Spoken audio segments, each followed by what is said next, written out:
I'm Katie Wells, host of the Maximized Minimalist podcast. I escaped the hamster wheel of modern-day motherhood, overwhelmed by clutter and buried under the mental load. Now I live in a home that feels calm, manageable, and made for real life. I have margin in my days, energy for who matters most, and time for slow mornings and silly dance parties in the kitchen with my family. With over 5 million listens, the show has helped women around the world turn their homes into their happy place. Around here, we simplify for more peace, more presence, and more joy. We choose grace over guilt and progress over perfection. And we believe your home should give back more than it takes. I'm here to help you do the same. Come along with me and my guests as we share the real stories, habits, and strategies that help you lighten the load from the inside out. Pull up a seat, friend, and let's do this together. Ready, set, simplify. What's up, friend? Happy summer. On the note of summer, I know a lot of you are traveling, whether that's a weekend getaway, a road trip with the kids, maybe you're camping, or maybe you're doing an overseas vacation. This episode is for you. It is going to be especially helpful if you are someone who, when it comes to packing, tends to overthink, overpack, or ends up overwhelmed.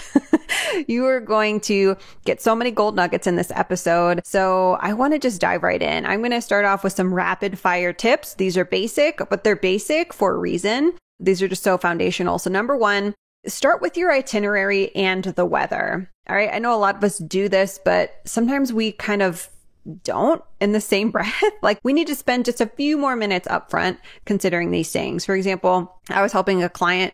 She's like, well, I'm going to Florida. So she's like, has Florida. So we think hot, it's sunny, it's summer, beach, right? All the things. But then when I was like, well, what are you actually doing with your time there? She's like, well, 2 of the days of the 3, I'm going to be at an 8-hour conference. And if you've been to a conference in Florida, you know that they blast the AC and it's freezing cold. And she was like, oh, so I actually need to change the way I pack, right? I'm not just going to Florida. I have to think about how I'm going to be spending your time. I'm telling you, this alone, your itinerary, the weather, can cut your packing in half. Now, if you're someone who, like I used to be, you could also argue that this could make you double your packing. You're like, but the weather is unpredictable. Or what if it rains? What if it snows in Florida?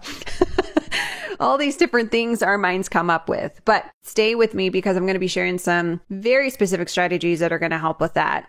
The other piece, again, it's so foundational, and this really revolutionized the way I pack, is that I pack for the actual Katie. I don't pack for the Katie who all of a sudden is going to be like, oh, I need to wear a sun hat, right? Or I need to put on some high heels that I have been collecting dust in my closet. Like, I am, and by the way, I don't have those anymore, but I used to think when I traveled that that would be the time I would wear that dress. And I never did. So accept your limitations with your styling. I don't even want to call them limitations, just who you are, how you're comfortable dressing. Yeah, I get it. Like, if you're going to Florida, you're probably going to wear a swimsuit, and you might not be wearing a swimsuit in North Carolina or Iowa or Maine or wherever you are right now. That makes sense. But the other things that sometimes we acquire that really only work if we're on a beach vacation, like they don't fit the aesthetic or the vibe you normally have, I would argue, number one, we should stop buying those things, or at least number 2, if we're not wearing them, like, they don't deserve space in your luggage.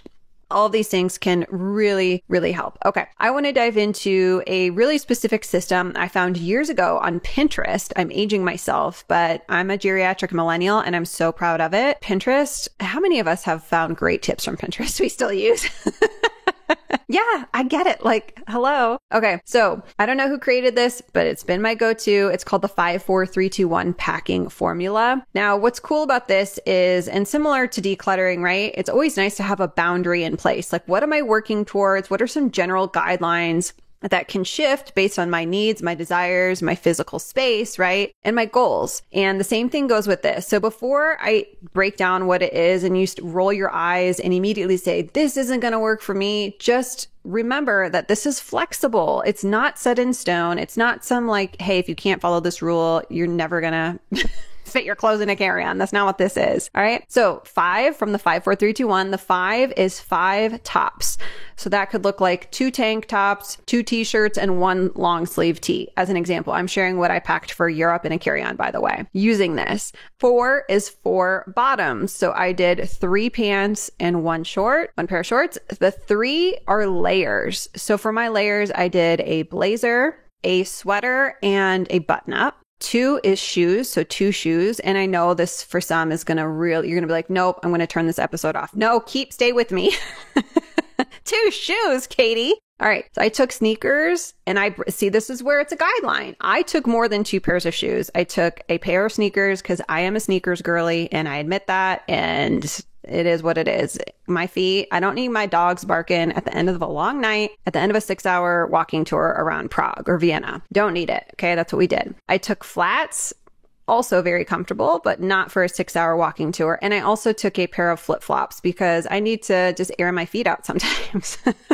So, okay, again, you can shift the numbers. And the 1 of the 5, 4, 3, 2, 1 is a dress. Again, if you're going to a location, you might shift these numbers. Maybe you're not a dress girly. I don't wear a ton of dresses, but I did take one and I wore it. But it could be a wild card item. Maybe for you, it's a swimsuit. Maybe it's a swimsuit cover up. That's what's just really cool about this formula. If you make it work for all of the things about your trip that you need to make it work for. I think too, I'm going to give you some deeper level strategies to go along with the 5, 4, 3, 2, 1 formula is to do your darndest to pack pieces you can dress up or down depending on, what your thing is. For example, I used to think like, oh, if I'm going out for a nice dinner, I need a nice dress. And then that nice dress would look weird during the day on a 6-hour walking tour, right? And then it's like, oh, so I guess I need to pack all these different things. But we live in a day and age where there's so many items that you can dress up or dress down. I know if you're anything like me, you're tired of hearing influencers tout that for literally anything that they're trying to sell. But the reality is there's so much in our closets that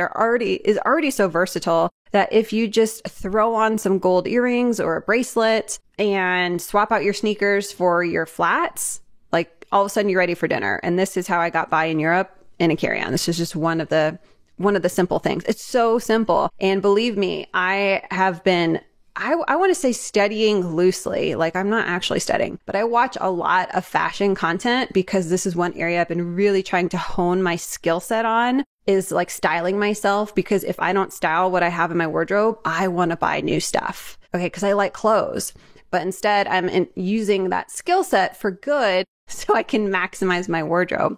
We need to do the same thing, especially for our travel wardrobe. But what I've learned really become aware of in the last year is accessories really can do so much of the heavy lifting. It doesn't have to be a whole new outfit. If you add a flowy cardigan and a sandal, all of a sudden, like you're ready for dinner, or maybe you can wear something to the beach and to dinner. It doesn't have to be so like one or the other. Maybe it's sunglasses. Maybe it is a sun hat. Maybe you're like, but Katie, I've been holding onto the sun hat in my closet so I could take it to the beach. Well, take it to the beach and wear it, Maybe it's a baseball cap to make your outfit a little more casual. Again, whether you're going to Europe or anywhere, I think having that versatility is so key. Another way you can do this and make it a lot easier on yourself is sticking to a color palette. For me, I picked one kind of core color. And by the way, I did this on my own. I don't know if a fashion stylist would like tout something differently, but I picked one core color family that I tend to have a decent amount of, which is pink and kind of like the pink family. And the rest were more neutrals, like black bottoms, black shorts, denim. I really love jeans. I'll always probably love jeans, and white. So more of that type of colors, I guess. And whether I threw on like my pink sweater with my white bottoms or my pink sweater with my black bottoms, you get it. Like it's all mix and match. So on paper, it's like 5, 4, 3, 2, 1. Oh my gosh, that's barely anything. But when you actually look at all the different ways you can make outfits from all the pieces you're taking, I mean, it's easily over 30 outfits that you can fit in a carry-on. And one other hack, I'm going to tell you this. This is really embarrassing, but you know what? We're in this together. I wear natural deodorant, meaning I stink because natural deodorant doesn't work. At least not for my level of stank. Okay. So when I travel, I try not to pack items that sit really close to my armpit and absorb my stink. So just another little tip there for anyone else in my boat. I also do switch to a conventional deodorant when I travel to spare, my family and friends who are near me. However, from a packing standpoint, if you can't rewear something like a tank top, again, it's just like all these little things that add up. So I never pack something that just like doesn't let my armpits breathe, or it's like I wear it, it stinks, and then it stinks up the rest of my clothes, and it doesn't do really any double duty for me. So just food for thought there. Okay. Let's talk about fabrics really fast. Again, we always want to shop our closets. I'm never going to say, hey, you need like a wool, 100% wool, or a cashmere, this, that, or the other, or you need linen, whatever. But think about items that you tend to reach for a lot when you travel, especially if you continue to go back to other locations, and think about what you like about them.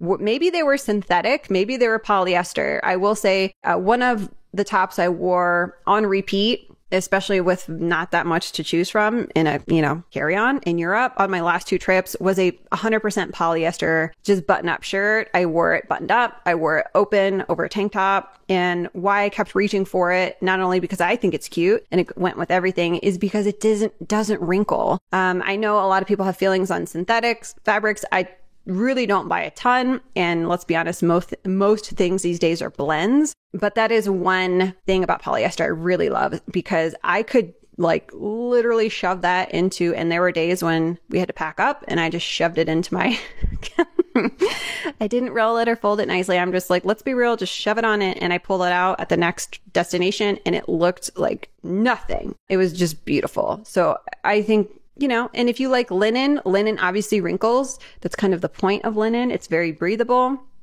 So think about what you like. Like, I personally don't love the look of linen necessarily, and I don't want to see myself in photos where I have wrinkled clothes on. So I don't really go for linen as much. You might really love that. That's your vibe. So I think, like, again, identifying what's in your closet you love, what about those fabrics you like, and do those fabrics make sense for where you're going, the weather, itinerary, and all that stuff. And all of these things, right? The 5, 4, 3, 2, 1, using it as a flexible formula, just like I did, versus if I can't do it perfectly, why do it at all? Okay. This is a reminder for myself too. Sticking to a color palette, using accessories that that you will wear, tying into that aspirational version of ourselves. Like, if you bring a necklace you've never worn, you're probably not going to wear it, but wear your go-to, your daily driver, like wear your, like, the ones that you just know. And they do a lot. Everything adds up. When we got back from Europe, by the way, we were gone for 2 weeks. And the first thing I noticed wasn't the cat hair tumbleweeds that were floating across my floor. We have 2 cats. It was how good our house smelled. Y'all, I was thrilled about this. And if you've traveled and have pets, like, when you come home, because, the windows have been closed, you haven't been able to air that bad boy out, like it stinks. At least if you have a kitty litter like I do. We have got 2 cats, 2 kitty litters. And my home stunk for hours, even if it was a normal day of me at home just cleaning the litter. But a few years ago, I got an Air Doctor air purifier, and it has been a total game changer. It filters out 99.99% of contaminants, including pollen, pet dander, dust mites, mold spores, bacteria, and viruses. And to come home, yes, my home was a little dirty because cat hair, but for it to not stink was like such a blessing. And I know that Air Doctor was working hard for me, even when we weren't home, decluttering my air. From my listeners, are giving you an exclusive offer up to $300 off their Air Doctor air purifiers and a free 3-year warranty. And it also comes back with a 30-day breathe easy money back guarantee. So if you don't love it, you can send it back minus shipping. I love this thing. I'm not even kidding you. When I get approached multiple times a day in my inbox to promote a product or a brand, I say no to 99.99% of them, just like Air Doctor filters out 99.9. Like, this is me. I love this. I use it. My family uses it. I tell everyone I know. So head to airdoctorpro.com, airdoctorpro.com with code MAX, MAX, and that'll get you your discount, your warranty, all that good stuff. Okay. So back to your suitcase.